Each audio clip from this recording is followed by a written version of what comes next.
علماء یو قصه بیانوي او ډېره ناشنا قصه ده ته وکړه. محمد ابن هارون البلخي رحمه الله دا یو کسو دا مالک ابن دینار رحمه الله وای زه حج ترالم او د عربی په شپه باندې ما خوب ولید.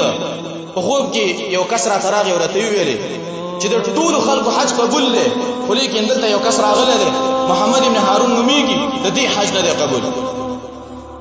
وای دې خبرې زه په سوچ کې واچولم چې ما دا څه وجه دې سړي دا حج نه دی قبول. وای ما دې خلکو نه تاسو کو چې د خراسان د علاقې د بلخ یو سړی دی او دا غي حج نه دی قبول. ما دا څه وجه ده؟ وای دې خلکو راته راوخو چې نه غلې دا منځونه چې کوي دا ډېره دعاګانې کوي چې دا ده. وای زه خو لرانه چې کله سلام وګرځو مخې ته لرانه سلام په واچو. وای ما ته دسی ویلي چې آیا تاسو داسې خوب نه دی لیدلی چې زما حج نه دی قبول شوی؟ و دا خوب مې لیدلی دی. وای صدا په جړا شه.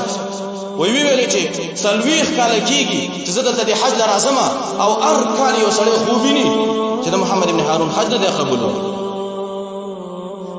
وای ما چې دا وجه څه ده ستا حج ولې نه قبلېږي؟ وای بیا راته قصه شروع کړه. وای ما به شراب څښل، په روژه او په غیر روژه کې ما شراب څښل، په رمضان کې وای ما شراب وڅښل. مور مې وای تنور ګرم کړی د ډوډۍ دپاره. وای چې زه د کله دې کور ته رانوتلم وای ما زه مې د مور ورټولم چې ته ولې دا شراب څښې، ځان دې شرابي جوړ کړی دی. وای بدې ردې راته ویلې ما خو شراب څښلی وای ایسته دا خپله مور مې راواغېستله ایسته په دې تنور کې مې ورواړتله. وای چې کله مې ورواړتله وای زه خو په اوښ کې نه ملاړم قلارې ویده شوم.